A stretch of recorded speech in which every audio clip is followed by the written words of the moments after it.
Hariom students, स्वागत है आपका free study bye Lodhi sir के यूट्यूब चैनल में। दोस्तों, मैं कृपाल लोधी। दोस्तों, आज हम आपको लेकर के आए हैं सरलीकरण का पार्ट 17 है ये। आप इसके पहले के 16 पार्ट हमारी प्लेलिस्ट में जाकर के देख सकते हैं। दोस्तों, आप किसी भी प्रकार के कॉम्पिटिटिव एग्जाम की तैयारी यदि कर रहे हैं और निश्चित रूप से उसमें मैथ्स आना ही होता है, और यदि मैथ्स में सिंप्लीफिकेशन आपको सीखना है तो ये सब चीजें जो आज हम आपको बताने वाले हैं, ये सभी कॉन्सेप्ट आपको जरूरी हैं। दोस्तों, यदि आप हमारे चैनल पर पहली बार विजिट कर रहे हैं तो प्लीज इस चैनल को सब्सक्राइब कर लें, साथ में बेल आइकन पर क्लिक कर दें ताकि सबसे पहले नोटिफिकेशन आपको मिलता रहे। तो आज हम दोस्तों आपको बताने वाले हैं सरलीकरण में कि हर का परिमेयकरण, जो करणी या वर्गमूल के रूप में जो पद लिखे होते हैं, इनमें हर का परिमेयकरण करके हम कैसे सरल करते हैं और कैसे प्रश्नों में हर का परिमेयकरण किया जाता है। तो आइए दोस्तों प्रारंभ करते हैं आज का टॉपिक। प्रश्न है, यदि √3 - 1 अपॉन √3 + 1 इक्वल है a + b √3, तो यहाँ स्टूडेंट्स या तो एग्जामिनर हमसे पूछता है a की वैल्यू क्या होगी, a का मान निकालना है, या फिर एग्जामिनर हमसे पूछता है b का मान हमें निकालना है, या फिर इनके मान क्या होंगे, वैल्यू क्या होगी। तो क्रमशः a और b के मान हमें फाइंड करना होते हैं स्टूडेंट्स। तो हम देखते हैं हर का परिमेयकरण कैसे किया जाता है। जहां कहीं भी ये हर में प्लस या माइनस का चिन्ह यदि लगा मिलता है तो ऐसे प्रश्नों को आगे बढ़ाने के लिए, सिंप्लीफाई करने के लिए हर का परिमेयकरण ही करते हैं। स्टूडेंट्स, कैसे किया जाता है देखते हैं।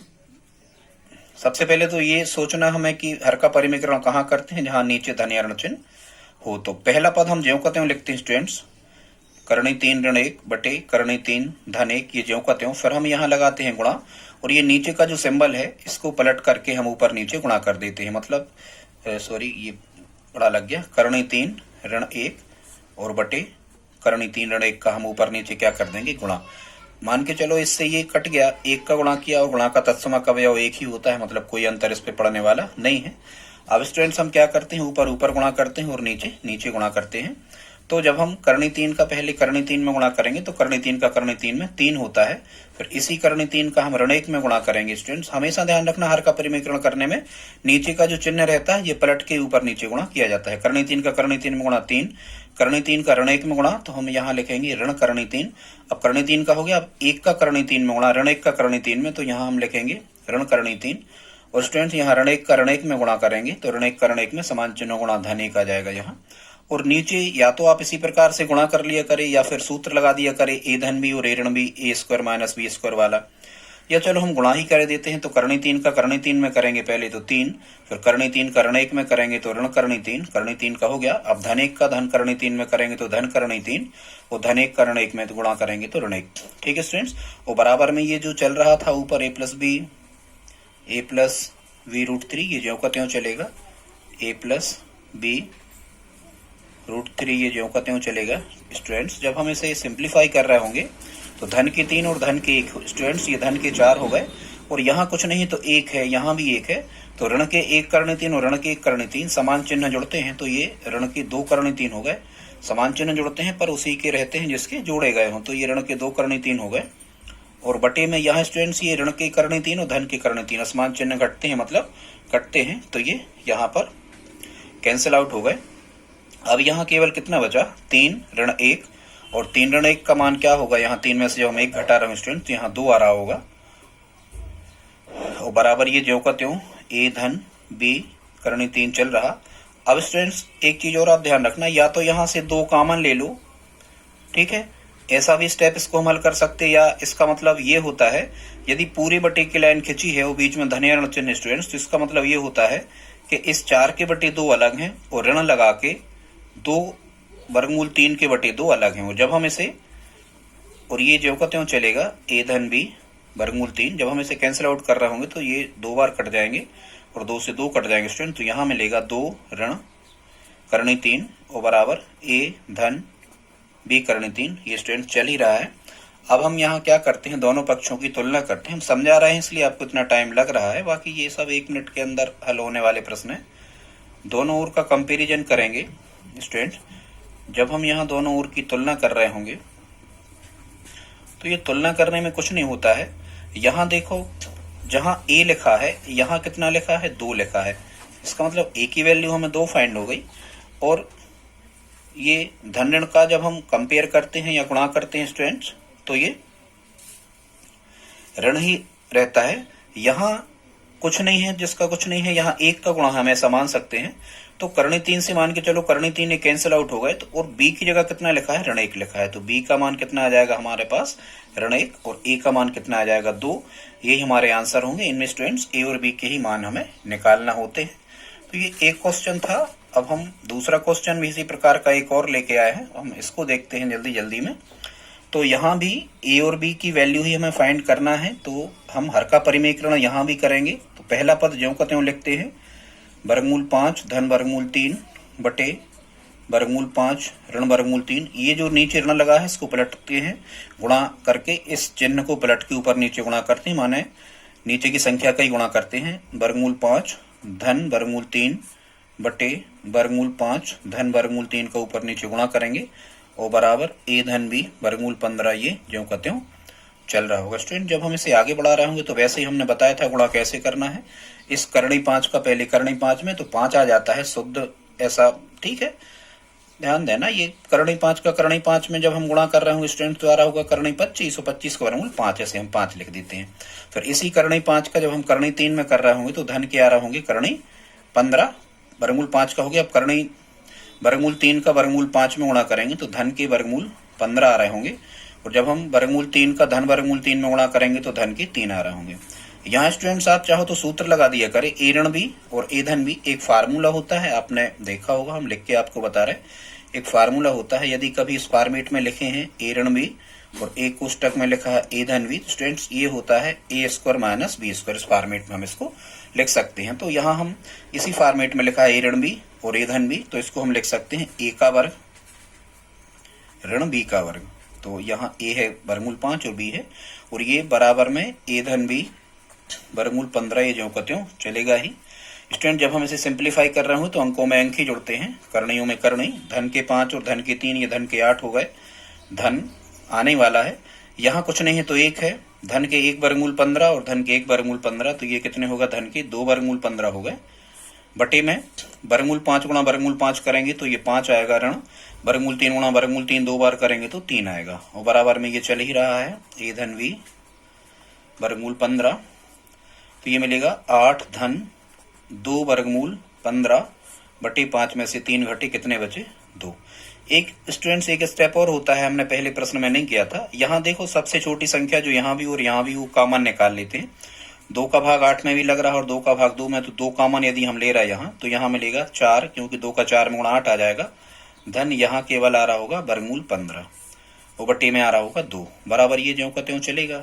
ए धन बी वर्गमूल 15 यहाँ नहीं लिखा, आप लिख लेना यहाँ। अब यदि ये कॉमन है और ये भी बटे में कॉमन है तो 2 से 2 ये कैंसिल आउट हो जाएंगे, कट जाएंगे स्टूडेंट्स। यहाँ केवल कितना बचा, 4 धन वर्गमूल 15, ठीक है, बटे में कुछ बच नहीं रहा, और बराबर ये चल ही रहा था ए धन बी वर्गमूल 15। अब स्टूडेंट जब हम दोनों पक्षों की तुलना करेंगे तो ए की जगह 4 लिखा है, तो ए की वैल्यू यहाँ पर 4 आ जाएगी, और यहाँ 1 है, वर्गमूल 15 से वर्गमूल 15 तो मान के चलो कट गए, तो बी की जगह क्या लिखा है, धन 1, तो बी का मान कितना आ जाएगा, धन 1, और यही हमारे इस प्रश्न के क्या होंगे स्टूडेंट्स, आंसर होंगे। ए का मान 4 और बी का मान कितना होगा, 1 होगा। आई होप आप समझ पा रहे होंगे स्टूडेंट्स। ये 2 क्वेश्चन थे, हमने अलग अलग प्रकार के 4 क्वेश्चन इसमें शामिल किए हैं। अगला क्वेश्चन देखते हैं अब हम, ये प्रश्न क्रमांक 3 है। ये भी स्टूडेंट्स है उसी टाइप का, पर कुछ थोड़ा सा उससे हटके है। तो यहाँ भी हम देख रहे हैं कि बटे में ये ऋण लगा हुआ है यहाँ पर, और ए और बी की ही वैल्यू हमें कई बार एक्स वाई के फॉर्मेट में एग्जामिनर आपसे पूछ सकता है।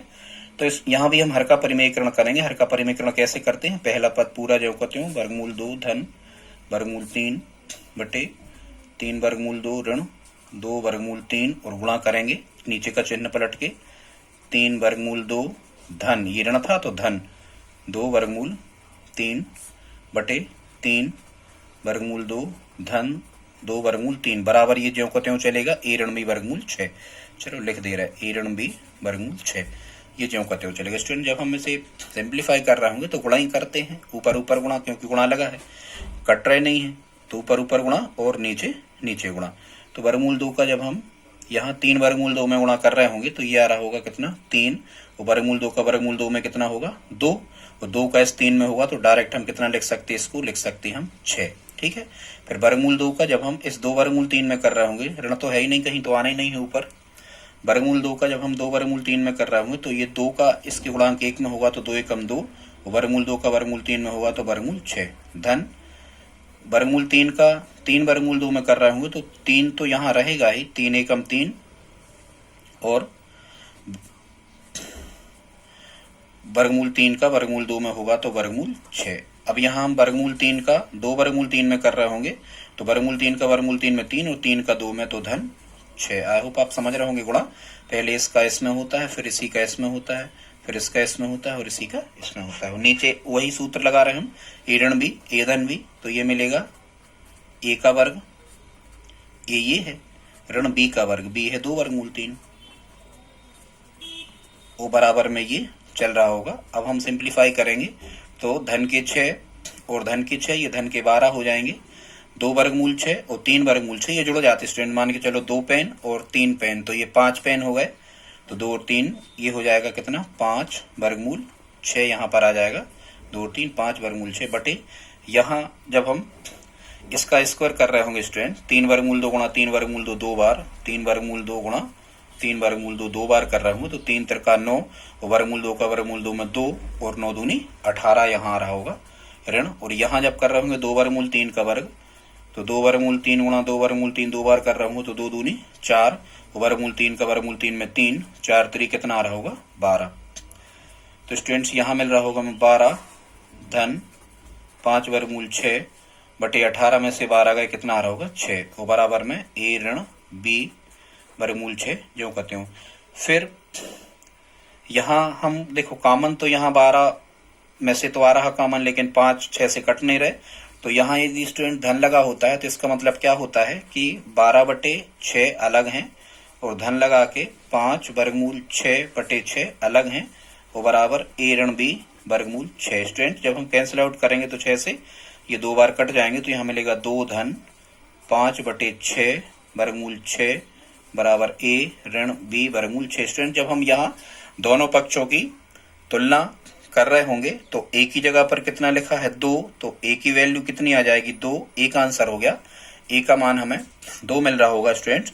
और यहाँ देखो धन लगा है और यहाँ लगा है क्या ऋण, तो ये एक से चिन्ह नहीं है, इसलिए स्टूडेंट्स यहाँ पर जब हम मान निकाल रहे होंगे बी का तो ये ऋण बी की जगह पर आ रहा होगा 5 बटे 6, मतलब हम ऐसा लिख रहे होंगे ऋण बी बराबर लिख रहे होंगे 5 बटे 6, लेकिन ये हमें केवल बी का मान चाहिए है, ऋण का मान तो चाहिए नहीं है, तो हम क्या करते हैं ऋण का दोनों पक्षों में गुणा कर देते हैं। तो या फिर आप तो सीधी बात ऐसा किया करें, यदि यहाँ धन है यहाँ ऋण है तो जो वैल्यू हमें फाइंड होती है वो माइनस में ही फाइंड होती है, या फिर हमने ऋण का दोनों पक्षों में गुणा कर दिया तो ऋण कर्ण में ये गुणा धन हो गया और यहाँ धन कर्ण में तो यहाँ ऋण लगा रहेगा, तो v की वैल्यू कितनी आ जाएगी स्टूडेंट्स, b का मान आ जाएगा ऋण 5 बटे 6 और a का मान कितना आ जाएगा 2 आ जाएगा।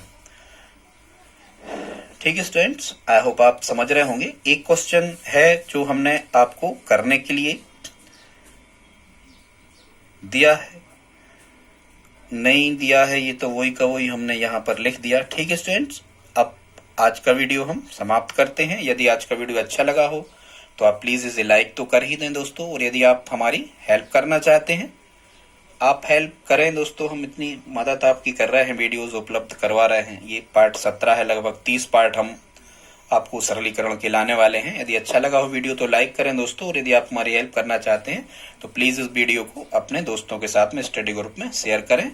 ठीक है दोस्तों, मिलते हैं अगली वीडियो में, तब तक के लिए जय हिंद जय भारत।